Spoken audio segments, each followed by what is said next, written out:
여러분 안녕하세요. 오늘 저는 여러분께 반드시 전해야 할 이야기가 있습니다. 바로 마그네슘 영양제입니다.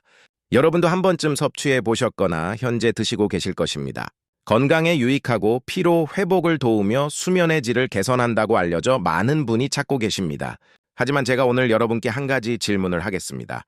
만약 지금 섭취 중인 그 마그네슘이 도리어 여러분의 건강을 해칠 수 있다면 그래도 계속 복용하시겠습니까? 저는 지난 10년 동안 신경과 진료실에서 수많은 환자를 만나왔습니다. 그중에는 단지 건강을 생각해 섭취한 영양제 때문에 응급실로 오게 된 분들도 있었습니다. 특히 마그네슘과 연관된 사례들이 제 기억에 깊게 남아 있습니다. 오늘 이 영상을 통해서 여러분께 마그네슘 영양제를 절대로 섭취하면 안 되는 8가지 상황에 관해 이야기해 드리겠습니다. 이 내용은 여러분의 건강, 어쩌면 생명과 직접 연결될 수 있는 매우 중요한 정보입니다. 영상을 마지막까지 보시고 여러분과 가족을 위해 구독 버튼을 꼭 눌러주시길 바랍니다. 파트 2, 먼저 마그네슘이 신기능 저하 시 독이 될 수 있는 이유. 마그네슘이 우리 몸에서 어떤 기능을 하는지부터 알아야 합니다. 마그네슘은 인체의 필수적인 미네랄입니다. 근육의 수축과 이완 과정, 신경의 신호 전달 과정, 몸이 에너지를 생성하는 과정 등 수백 가지 생리작용에 참여합니다. 그렇기 때문에 많은 분이 마그네슘을 건강 보조제로 선택하는 것입니다. 하지만 여기서 주목할 사실이 있습니다. 우리 몸에 흡수된 마그네슘은 대부분 신장을 통해 배출됩니다. 신장이 정상적으로 기능할 때는 초과된 마그네슘이 소변으로 자연히 배출되어 적정 농도가 유지됩니다. 마치 대미 물의 양을 조절하는 것처럼 신장이 마그네슘 수치를 조절하는 셈입니다. 그러나 만약 이 배출 체계에 이상이 생긴다면 어떻게 될까요? 마그네슘이 몸 안에 점차 축적되기 시작합니다. 혈액 속 마그네슘 수치가 정상 범위를 초과하게 되는 것입니다. 이것을 우리는 고마그네슘 혈증이라 부릅니다. 고마그네슘 혈증이 위험한 이유는 초기, 증상은 미약하다가 갑자기 심각한 상태로 악화될 수 있기 때문입니다. 처음에는 메스꺼움이나 구토 정도로 나타납니다. 많은 분이 이 정도 증상은 가볍게 생각하고 지나치십니다. 하지만 마그네슘 농도가 계속 높아지면 근육의 힘이 약해지기 시작합니다. 팔다리에 기운이 없고 걷기조차 어려워집니다. 더 심각해지면 호흡에 관여하는 근육까지 영향을 미쳐 숨쉬기가 곤란해질 수 있습니다. 심장의 전기 신호 전달에도 이상이 생겨 심전도 변화가 나타나고 심한 경우에는 의식을 잃을 수도 있습니다. 제가 왜 이토록 강조하는지 아시겠습니까? 이것은 단순한 이론이 아니라 실제로 발생하는 일이기 때문입니다. 저는 몇 년 전 60대 중반의 한 남성 환자분을 잊지 못합니다. 이분은 평소 건강관리에 관심이 많았고 피로를 풀기 위해 마그네슘 영양제를 꾸준히 섭취하고 계셨습니다. 하지만 이분은 당뇨병 합병증으로 만성 콩팥병을 앓고 있었습니다. 신장 기능이 정상인의 절반 수준밖에 되지 않는 상태였습니다. 어느 날 갑작스러운 심한 어지럼증과 전신 무력감으로 응급실을 찾으셨습니다. 검사 결과 혈중 마그네슘 수치가 정상치의 2배 이상 높았고 심전도에서도 이상이 발견되었습니다. 다행히 신속한 치료로 회복하셨지만 만약 조금이라도 늦었다면 생명이 위험할 수 있었던 아찔한 상황이었습니다. 가족들은 그저 건강에 좋다고 해서 영양제를 드시게 했을 뿐인데 이런 일이 발생하리라고는 전혀 생각지 못했다고 말했습니다. 파트 3. 마그네슘 섭취 절대 금지. 8가지 위험 상황자.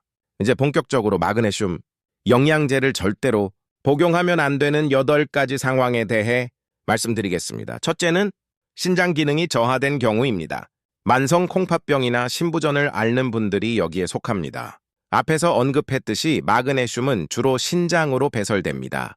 신장 기능이 저하되면 마그네슘을 충분히 걸러내지 못하고 체내에 계속 축적됩니다. 정상인에게는 문제없는 용량이라도 신장 기능이 약한 분들에게는 위험을 초래할 수 있습니다. 특히 혈액 투석을 받고 계시거나 크레아티닌 수치가 높다는 진단을 받으신 분들은 각별히 주의해야 합니다. 둘째는 간 기능이 저하된 경우입니다. 간경화나 심각한 간질환을 앓고 계신 분들입니다. 간은 인체의 화학 공장이라 불릴 정도로 여러 물질의 대사를 맡고 있습니다. 간 기능이 약해지면 전해질 균형을 조절하는 능력 역시 같이 떨어집니다. 마그네슘 외에도 칼륨, 칼슘 등 다른 전해질의 균형도 무너지기 쉽습니다. 이런 상황에서 마그네슘을 추가로 섭취하면 예상하기 힘든 부작용이 생길 수 있습니다. 셋째는 신경근 질환을 앓고 계신 경우입니다. 중증 근무력증이나 루게릭병, 근위축성 측삭경화증 같은 질환이 이에 해당합니다. 이러한 질환들은 신경에서 근육으로 신호가 넘어가는 과정에 이상이 생긴 병입니다. 환자분들은 이미 근력이 약해져 있으며 일상생활에서도 많은 불편을 겪고 계십니다. 그런데 마그네슘은 신경근 접합부에서의 신호 전달을 방해하는 효과가 있습니다. 정상인에게는 이것이 근육을 편안하게 하는 긍정적인 효과로 작용하지만 이미 신경근 전달에 장애가 있는 환자분들에게는 근력을 한층 더 약화시킬 수 있습니다. 특히 호흡 근육의 기능마저 저하되면 생명이 위태로운 상황이 될 수 있습니다. 넷째는 섬액이 있는 경우입니다. 섬액은 심장 박동이 정상 기준보다 느린 상태를 의미합니다. 통상 분당 60회 미만의 맥박을 섬액이라 진단합니다. 마그네슘은 혈관을 확장시키고 심장 박동을 조절하는 기능도 합니다. 평소 맥박이 느린 분들이 마그네슘을 섭취하면 심장 박동이 한층 더 느려질 수 있습니다. 심할 경우 어지럼증이나 실신, 심하면 심장이 정지하는 상황까지 초래될 수 있습니다. 평소 맥박을 측정했을 때 분당 60회 미만으로 나온다면 반드시 전문의와 상의한 뒤 복용 여부를 정해야 합니다. 다섯째는 저혈압이 있는 경우입니다. 만성적으로 혈압이 낮은 분들이나 앉았다 일어설 때 어지럽고 눈앞이 캄캄해지는 기립성 저혈압을 겪는 분들이 여기에 해당합니다. 마그네슘은 혈관 평활근을 이완시켜 혈관을 확장하는 효과가 있습니다. 혈관이 확장되면 혈압은 떨어지게 됩니다. 고혈압 환자에게는 유익할 수 있으나 이미 혈압이 낮은 분들에게는 혈압을 더 낮추어 위험을 초래할 수 있습니다. 혈압이 과도하게 낮아지면 뇌로 가는 혈류량이 부족해져 어지럼증이나 실신, 그리고 낙상으로 연결될 수 있습니다. 여섯째는 특정 부정맥을 가진 경우입니다. 특히 방실 차단처럼 심장의 전기 신호 전도에 문제가 있는 부정맥을 앓는 분들은 주의가 요구됩니다. 심장은 전기 신호를 통해 규칙적으로 박동하는데 마그네슘은 이 전기 신호의 전달 속도에 영향을 미칠 수 있습니다. 이미 전도 장애가 있는 상황에서 마그네슘을 섭취하면 신호 전달이 더욱 지연되어 심장 박동에 심각한 이상이 생길 수 있습니다. 과거 심전도 검사에서 이상 소견을 들었거나 부정맥으로 치료 중인 분들은 반드시 전문의와 상의해야 합니다. 일곱째는 장마비가 있는 경우입니다. 장마비는 장의 운동이 정지한 상태를 뜻합니다. 수술 후 또는 특정 질환으로 인해 장이 원활하게 움직이지 않는 상황입니다. 마그네슘은 장을 비롯한 평활근을 이완시키는 작용이 있습니다. 정상적인 상황에서는 변비 완화에 도움이 될 수 있으나 장마비 상태에서는 장 운동을 오히려 더 억제할 수 있습니다. 또한 장에서 마그네슘이 어느 정도 흡수될지 예상하기 힘들어 혈중 농도가 급격하게 상승할 위험도 존재합니다. 여덟째는 심한 탈수 상태인 경우입니다. 심한 설사나 구토가 지속되거나 땀을 과도하게 흘린 뒤 수분 보충이 원활하지 않은 상태를 의미합니다. 탈수가 일어나면 혈액이 농축되어 마그네슘 농도가 상대적으로 상승할 수 있습니다. 또한 신장으로 가는 혈류량이 줄어들면서 마그네슘 배출 능력 역시 저하됩니다.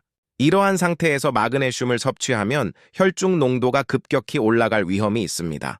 탈수 상태일 때는 우선 충분한 수분을 보충하는 것이 최우선이며 마그네슘 섭취는 미루어야 합니다. 파트 4. 마그네슘과 위험한 약물 상호작용. 여기까지 8가지 상황에 대해 말씀드렸습니다. 혹시 여러분 혹은 여러분의 가족 중에 이러한 상황에 해당하는 분이 있으신가요? 그렇다면 지금 즉시 마그네슘 복용을 중단하고 전문의와 상의하시기를 바랍니다. 하지만 이것이 끝이 아닙니다. 이 8가지 상황에 속하지 않더라도 조심해야 할 점들이 더 남아 있습니다. 바로 약물 상호작용입니다. 마그네슘은 다른 약제들과 상호작용을 유발할 수 있습니다.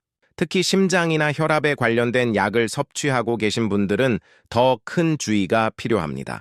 베타 차단제라는 약이 있습니다. 고혈압, 협심증, 부정맥 치료에 자주 사용되는 약으로 프로프라놀롤, 메토프롤롤 같은 성분이 이에 속합니다. 이 약물들은 심장 박동을 늦추고 혈압을 내리는 효과가 있습니다. 마그네슘도 유사한 효과를 지니고 있어 함께 섭취하면 심박수가 지나치게 느려지거나 혈압이 과하게 저하될 수 있습니다. 칼슘 채널 차단제도 마찬가지입니다. 암로디핀, 딜티아젬 같은 약들이 여기에 해당하며 이 약들 또한 혈관을 확장시키고 혈압을 낮추는 작용을 합니다. 마그네슘과 함께 섭취하면 그 효과가 증폭되어 저혈압이나 섬액이 발생할 수 있습니다. 이뇨제를 복용하시는 분들도 주의가 필요합니다. 이뇨제는 소변을 통해 수분과 전해질을 배출시킵니다. 이뇨제의 종류에 따라 마그네슘 배설이 늘어날 수도 있고 반대로 마그네슘이 몸 안에 쌓일 수도 있습니다. 그러므로 이뇨제와 마그네슘을 같이 복용할 때는 주기적인 혈액 검사로 전해질 농도를 점검해야 합니다. 또한 다른 전해질 불균형이 동반된 경우도 위험합니다. 칼륨이나 칼슘 수치에 이미 이상이 있는 상황에서 마그네슘까지 불균형이 더해지면 문제가 한층 복잡해집니다. 이들 전해질은 서로 영향을 주고받으므로 하나의 불균형이 다른 전해질의 문제를 심화시킬 수 있습니다.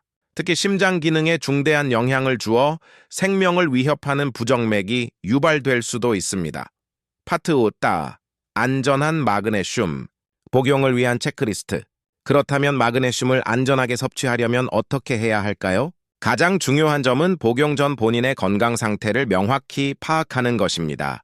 마그네슘 섭취를 시작하기에 앞서 기본적인 검사를 받아보시는 것이 좋습니다. 혈액 검사로 크레아티닌 수치와 사구체, 여과율 GFR을 확인하여 신장 기능을 평가해야 합니다. 크레아티닌은 근육에서 만들어지는 노폐물로 신장이 이것을 얼마나 잘 배출하는지를 보여주는 지표입니다. 사구체 여과율은 신장이 1분간 걸러내는 혈액의 양을 의미하며 이 수치가 60 미만일 경우 신장 기능 저하를 의심할 수 있습니다. 간 수치도 같이 확인해서 간 기능 상태를 파악하는 것이 중요합니다. AST, ALT 같은 간 수치가 높다면 간세포가 손상되었다는 신호일 수 있습니다. 간은 인체의 해독 작용을 맡은 핵심 장기이므로 간 기능이 저하된 상태에서는 어떤 물질이든 신중하게 섭취해야 합니다. 혈액 속 전해질 농도, 특히 마그네슘, 칼륨, 칼슘 수치를 측정해 현재 상태를 알아야 합니다. 이 세 가지 전해질은 서로 밀접히 연관되어 하나의 불균형이 다른 전해질에도 영향을 줍니다. 심전도 검사로 심장의 전기적 활동을 점검하고 혈압을 재서 저혈압이나 고혈압 여부를 파악해야 합니다. 이러한 기본 검사 결과를 토대로 전문의와 상담하면 본인에게 마그네슘 복용이 안전한지, 어떤 용량이 적합한지 판단할 수 있습니다. 검사 결과를 단순히 정상 혹은 비정상으로만 볼 것이 아니라 수치가 정상 범위 안에서도 어느 쪽에 치우쳤는지, 이전 검사 결과와 비교해 변화는 없는지 등을 함께 검토해야 합니다. 검사 결과상 이상이 없더라도 처음 시작 시에는 권장량의 절반 정도의 낮은 용량부터 시작하는 것이 안전합니다. 우리 몸이 어떻게 반응하는지 관찰하면서 서서히 용량을 조절해 나가는 것입니다. 갑자기 고용량을 복용하면 부작용이 발생할 위험이 높아집니다.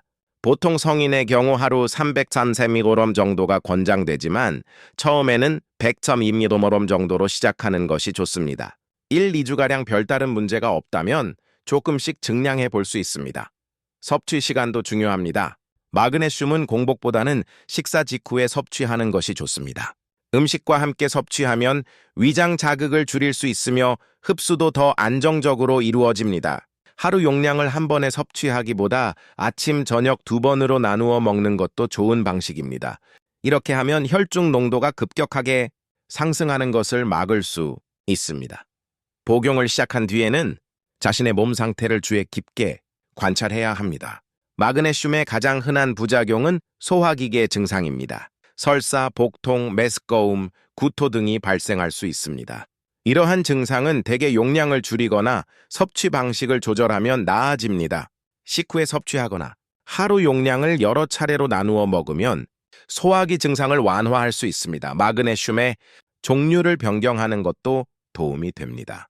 시중에 판매 중인 마그네슘 제품들은 화합물 형태가 다양합니다.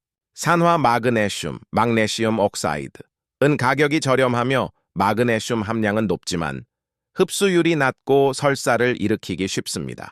구연산 마그네슘, magnesium citrate은 흡수율이 양호하고 비교적 부작용이 적습니다. 글리시네이트, 길라이시네이트 형태는 아미노산과 결합되어 흡수가 잘 되고 소화기 증상이 가장 적으나 가격이 비싼 편입니다. 킬레이트 첼라테 형태 역시 흡수율이 뛰어납니다. 본인에게 맞는 제형을 찾는 것이 중요하며 처음에 한 제품에서 부작용이 있었다고 포기하지 말고 다른 형태를 시도해보는 것도 좋습니다. 파트 4. 마그네슘 복용 중 위험 증상과 관리. 하지만 다음과 같은 증상이 나타날 경우 즉시 복용을 중단하고 의사와 상의해야 합니다. 심한 근력 저하로 평소처럼 걷거나 물건을 들기 힘든 경우, 호흡이 곤란해지거나 숨이 가빠지는 경우, 심한 어지럼증이나 실신할 듯한 느낌이 드는 경우, 심장이 불규칙하게 뛰거나 아주 느리게 뛰는 경우, 의식이 흐려지거나 멍한 느낌이 계속되는 경우입니다. 이러한 증상들은 혈중 마그네슘 수치가 위험한 수준까지 상승했을 가능성을 보여줍니다. 방치할 경우 생명이 위험할 수 있으므로 신속한 의료 조치가 필요합니다. 마그네슘을 장기간 섭취할 계획이라면 주기적인 검사 또한 필수입니다. 일반적으로 건강한 성인의 경우 6개월에서 12개월마다 한 번씩 혈액 검사를 받아 신장 기능, 전해질 수치, 간 기능을 점검하는 것이 좋습니다. 하지만 앞에서 언급한 위험 요인을 가진 분들은 더 빈번하게, 경우에 따라서는 1개월에서 3개월마다 검사를 받아야 할 수도 있습니다. 특히 60세 이상 고령자는 신장 기능이 서서히 저하되는 것이 자연스러운 노화 과정이므로 더 자주 모니터링할 필요가 있습니다. 당뇨병이나 고혈압을 앓고 계신 분들 역시 이런 질환 자체가 신장에 부담을 주므로 3개월에서 6개월마다 검사를 받는 것이 안전합니다. 다른 약물을 새로 시작했거나 건강 상태에 변화가 생겼다면 예정보다 일찍 검사를 받는 것이 좋습니다. 예를 들어 새로운 혈압약을 처방받았다면 약 한 달 뒤 전해질 검사를 해보는 것이 바람직합니다. 섭취 중인 약에 대해서도 꼼꼼히 점검해야 합니다. 병원 처방약뿐만 아니라 약국에서 구매한 일반 의약품, 다른 영양제나 건강기능식품, 한약 등 모든 것을 포함해야 합니다. 자신이 무엇을 섭취 중인지 정확히 파악하고 이 목록을 의사나 약사에게 제시하여 마그네슘과의 상호작용 가능성을 점검해야 합니다. 많은 분이 영양제나 건강기능식품은 약이 아니라고 간주하여 의사에게 알리지 않는 경우가 있는데 이것이 심각한 문제를 유발할 수 있습니다. 여기서 특별히 조심해야 할 상황이 한 가지 더 있습니다. 홀로 거주하는 고령자나 만성질환을 앓고 계신 분들의 경우입니다. 이런 분들은 갑자기 증상이 나빠져도 즉각적인 도움을 받기 어려울 수 있습니다. 그러므로 마그네슘을 섭취한다는 사실과 주의해야 할 증상들을 가족이나 가까운 지인에게 미리 공유해 두는 것이 중요합니다. 주기적으로 안부를 확인하고 이상 증상이 발생하면 즉시 병원으로 갈 수 있도록 대비해 두어야 합니다. 또 한 가지 반드시 기억하셔야 할 점이 있습니다. 탈수 상태에서는 절대로 마그네슘을 섭취하면 안 됩니다. 심한 설사나 구토를 할 때, 더운 날씨에 땀을 과하게 흘렸을 때, 과음한 다음 날 등 탈수가 의심되는 상황에서는 섭취를 중단해야 합니다. 이럴 때는 먼저 충분한 수분을 보충하는 것이 우선입니다. 물이나 이온 음료를 마시고 심하다면 병원에서 수액 치료를 받은 뒤 몸 상태가 정상화되면 그때 다시 섭취를 시작하는 것이 안전합니다. 파트 7. 마그네슘 복용 전 의사에게 물어볼 질문들. 이제 진료실에서 제가 환자분들께 꼭 확인하는 질문들을 여러분과 공유하고자 합니다. 마그네슘 복용을 생각하고 계시다면 전문의에게 이렇게 질문해 보세요. 제 신장 기능 수치 크레아티닌, 사구체 역과율로 볼 때 마그네슘 복용이 안전할까요? 검사 결과지를 받아서 보관하는 것도 좋은 방법입니다. 나중에 다른 병원을 가거나 건강 상태를 비교할 때 유용하게 활용될 수 있습니다. 제가 현재 섭취 중인 약들과 마그네슘 간의 상호작용, 위험은 없나요? 복용 중인 모든 약의 목록, 처방약, 일반약, 영양제, 한약 포함을 보여주면서 질문하세요.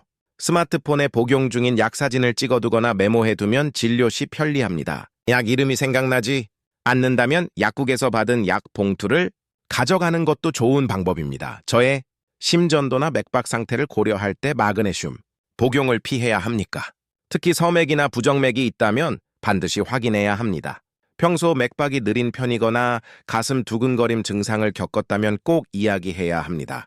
심전도 검사를 최근에 받지 않았다면 새로 검사해보는 것을 권장합니다. 만약 섭취한다면 하루 몇 밀리그램 mg부터 시작하는 것이 좋을까요?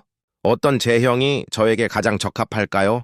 산화 마그네슘, 구연산 마그네슘, 글리시네이트 등 여러 형태가 있으니 본인에게 맞는 것을 골라야 합니다. 의사나 약사에게 각 제형의 장단점을 상세히 물어보십시오. 가격, 흡수율, 부작용 등을 종합적으로 감안하여 결정하는 것이 좋습니다. 얼마나 주기적으로 혈액 검사나 심전도 검사를 받아야 합니까? 정기 검사 일정을 미리 확정해 두는 것이 좋습니다. 달력에 표시하거나 스마트폰 알람을 설정하여 잊지 않도록 하십시오. 검사 시점을 놓치면 위험한 상태를 일찍 발견하지 못할 수 있습니다. 어떤 증상이 발생하면 즉시 섭취를 멈추고 병원을 방문해야 합니까? 위험 신호를 명확히 인지해야 합니다. 이런 증상들을 메모해 두거나 가족과 공유하는 것이 좋습니다. 특히 홀로 거주하는 분들은 이웃이나 친구에게 알려두면 도움이 될 것입니다. 이러한 질문들에 대한 답을 듣고 나면 자신에게 마그네슘이 진정 필요한지, 안전하게 섭취할 수 있는지 판단이 가능합니다. 의사와의 상담은 단순한 허가를 구하는 절차가 아니라 자신의 건강을 보호하기 위한 필수적인 절차입니다. 파트 8. 현명한 건강관리, 나 자신을 아는 것이 우선. 지금까지 긴 이야기를 경청해 주신 여러분께 진심으로 감사드립니다. 오늘 말씀드린 내용을 다시 한번 요약해 드리겠습니다. 마그네슘은 분명 우리 몸에 필요하며 많은 사람에게 유익한 영양소입니다. 하지만 모든 사람에게 다 유익한 것은 아닙니다. 신장 기능이 저하되어 있거나 간에 문제가 있거나 신경근 질환을 앓고 있거나 심장 박동이 느리거나 혈압이 낮거나 특정 부정맥이 있거나 장운동이 멈춘 상태거나 심한 탈수 상태라면 마그네슘이 오히려 여러분의 건강을 해칠 수 있습니다. 섭취하기 전에는 반드시 혈액 검사와 심전도 검사를 받아 본인의 상태를 점검해야 합니다. 복용 중인 모든 약과 영양제를 의사나 약사에게 알려 상호작용 여부를 확인해야 합니다. 시작할 때는 저용량부터 서서히 그리고 몸의 반응을 주의 깊게 살피면서 섭취해야 합니다. 이상 증상이 발생하면 즉시 중단하고 의료기관을 방문해야 합니다. 건강은 그 무엇과도 바꿀 수 없는 소중한 가치입니다. 건강에 유익하다고 알려진 것이라도 자신에게는 해가 될 수 있다는 사실을 반드시 기억하십시오. 이것은 마그네슘에만 국한되는 이야기가 아닙니다. 모든 영양제, 건강기능식품, 심지어 음식조차 마찬가지입니다. 다른 사람에게 아무리 긍정적인 효과가 있었더라도 나에게는 해로울 수 있습니다. 여러분은 여러분 건강의 주체입니다. 주변의 이야기에 쉽게 동요하지 말고 정확한 정보에 근거하여 현명한 선택을 하시길 바랍니다. TV 건강 프로그램에서 좋다고 해서, 인터넷 광고에서 효과가 있다고 해서, 이웃이 먹고 좋아졌다고 해서 무조건 따라하지 마십시오. 그 사람들과 여러분의 신체 상태는 다릅니다. 특히 이미 만성 질환으로 치료를 받고 있거나 여러 약을 복용 중이라면 더욱 신중을 기해야 합니다. 저는 진료실에서 환자분들께 늘 이렇게 이야기합니다. 건강을 지키는 최선의 방법은 자신의 몸을 이해하고 몸이 보내는 신호에 귀 기울이며 필요할 때 전문가의 도움을 받는 것이라고 말입니다. 영양제 하나를 섭취하더라도 내 몸 상태를 먼저 점검하고 정말 필요한지 숙고하며 안전하게 복용하는 것이 중요합니다. 오늘 이 영상이 여러분과 여러분의 가족, 그리고 주변의 소중한 분들의 건강을 보호하는 데 도움이 되었기를 바랍니다. 혹시 주위에 마그네슘 영양제를 섭취하는 분이 있다면 이 영상을 꼭 공유해 주십시오. 특히 고령의 부모님이나 만성 질환을 앓는 가족이 계시다면 더욱이 그렇습니다. 한 사람의 작은 관심이 큰 위험을 막을 수 있습니다. 여러분의 건강한 미래를 위하여 오늘 한 가지 다짐을 해보는 것은 어떨까요? 영양제를 섭취하기 전 반드시 전문가와 상의하겠다는 다짐, 내 몸의 신호에 주의 깊게 귀 기울이겠다는 다짐, 가족의 건강도 함께 돌보겠다는 다짐 말입니다. 댓글로 여러분의 다짐을 한 줄 남겨주시면 더욱 의미가 있겠습니다. 함께 건강한 습관을 형성해 나가는 것입니다. 건강에 대한 정보는 계속해서 갱신되고 발전합니다. 저 또한 앞으로 여러분의 건강에 유익한 정보들을 지속적으로 전해드리겠습니다. 구독 버튼을 눌러주시고 알림 설정도 해두시면 새로운 영상을 빠짐없이 시청하실 수 있습니다. 여러분의 건강한 미래를 위한 작은 약속이라 여겨주시면 좋겠습니다. 마지막으로 반드시 말씀드려야 할 점이 있습니다. 오늘 영상은 정보 제공 및 교육 목적으로 제작되었습니다. 개개인의 건강 상태는 모두 다르므로 영상의 내용이 모든 분에게 동일하게 적용되지는 않습니다. 마그네슘 섭취를 시작하거나 중단하는 결정은 반드시 전문의와 상의한 뒤에 내려야 합니다. 특히 이미 질환으로 치료를 받고 계시거나 약을 복용 중인 분들은 더욱 그렇습니다. 스스로 판단해서 갑자기 약을 중단하거나 시작하는 것은 매우 위험할 수 있습니다. 여러분, 건강은 하루아침에 이루어지는 것이 아닙니다. 매일매일의 작은 선택과 관심이 모여 건강한 삶을 이룹니다. 오늘 이 영상을 시청하신 것도 여러분의 건강을 위한 현명한 선택이었습니다. 앞으로도 지속적으로 자신의 몸을 아끼고 소중히 여기는 선택을 하시길 바랍니다. 오늘도 건강하고 행복한 하루 보내시길 바랍니다. 감사합니다.